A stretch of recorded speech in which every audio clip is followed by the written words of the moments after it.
गुरुर्ब्रह्मा गुरुर्विष्णु गुरुर्देव महेश्वरा गुरुर साक्षात परब्रह्म तस्मै श्री गुरुवे नमः।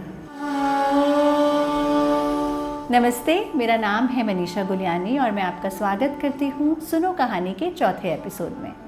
अभी तक हम लोगों ने जाना कि कथक क्या है, उसके पीछे का बैकग्राउंड क्या है, क्लासिकल क्या है, किन तत्वों के साथ मिलकर कथक बना हुआ है या हम उसको कैसे पहचानें।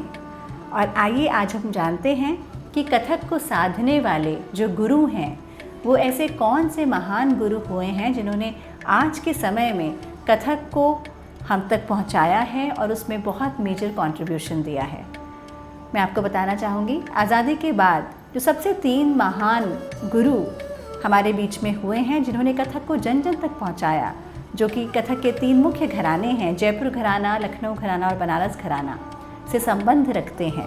तो सबसे पहले नाम जो किसी भी परिचय का मोहताज नहीं है, पंडित बिरजू महाराज जी, जो कि लखनऊ घराने से हैं।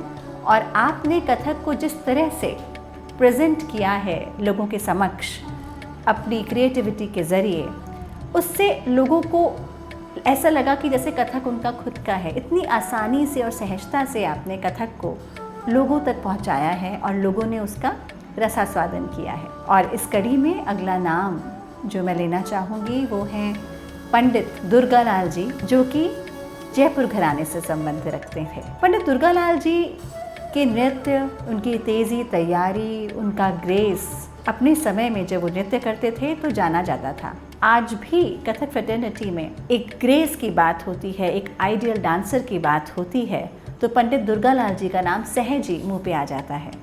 और फिर एक ऐसा नाम जिनको हम सब बहुत अच्छे से जानते हैं, पंडिता सितारा देवी जी, जिन्हें कथक क्वीन कहा गया है, बनारस घराने से संबंध रखती थी। पुरुष समाज में जहाँ पुरुष प्राधीन कथक नृत्य माना जाता था, उसके बीच में एक फीमेल होकर परिवार में नृत्य करना, क्योंकि कथक को पहले स्त्रियां नहीं करती थीं और इसका विरोध परिवार में ही होता था। लेकिन उनके परिवार में उनके पिताजी ने उनको इस परंपरा को तोड़ा और अपने घर की बेटियों को कथक सिखाना शुरू किया और उसको इतना आगे तक सितारा देवी जी ले गई कि आज वो हम सबके बीच कथक क्वीन के नाम से जानी जाती हैं।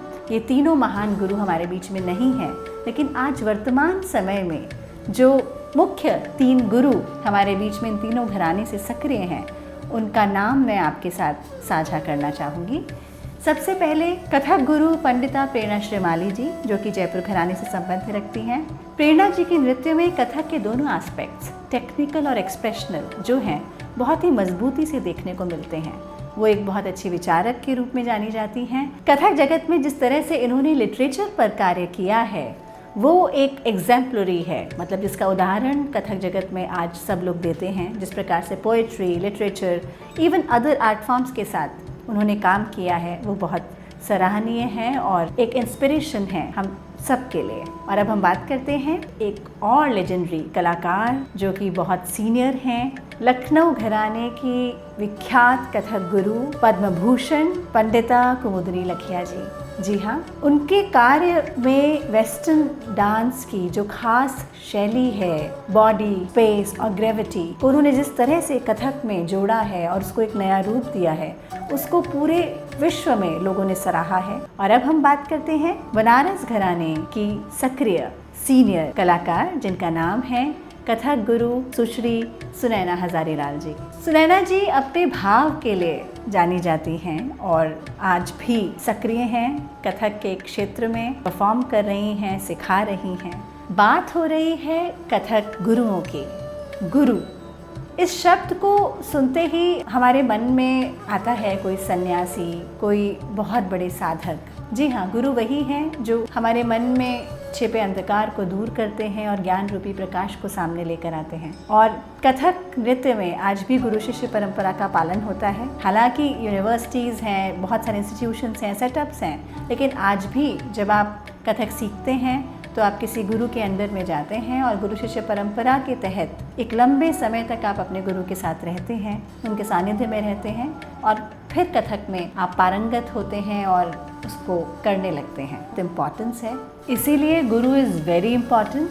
और मैं ये आप सब लोगों से रिक्वेस्ट करूँगी कि अगर आप लोग ऐसा सोच रहे हैं कि आपके दोस्त, आपके बच्चे या आप खुद कथक सीखना चाहते हैं तो आप सबसे पहले राइट इंस्टीट्यूशन या राइट प्लेस नहीं, आप राइट गुरु ढूंढिए। आप कथक देखें, आप कथक कॉन्सर्ट्स जाएं, आप लोगों से बातचीत करें और इस कल्चर को आप फैलाएं। गुरुर ब्रह्मा गुरुर विष्णु गुरुर्देव महेश्वरा गुरुर साक्षात परब्रह्म तस्मै श्री गुरुवे नमः। तो आज हमने जाना कि गुरु क्यों इम्पॉर्टेंट है, गुरु का क्या रोल होता है और हमें किस प्रकार एक राइट गुरु तक पहुंचना बहुत ज़रूरी है कथक को सीखने के लिए। अब अगले एपिसोड में हम जानेंगे कि कला क्यों ज़रूरी है हमारे जीवन में, और कथक अगर हम सीखना चाहते हैं तो उसके लिए क्या बेसिक रिक्वायरमेंट्स होनी चाहिए और किस तरह से हमें उस विधा में आगे बढ़ना चाहिए। थैंक यू, फिर मिलेंगे नेक्स्ट एपिसोड में।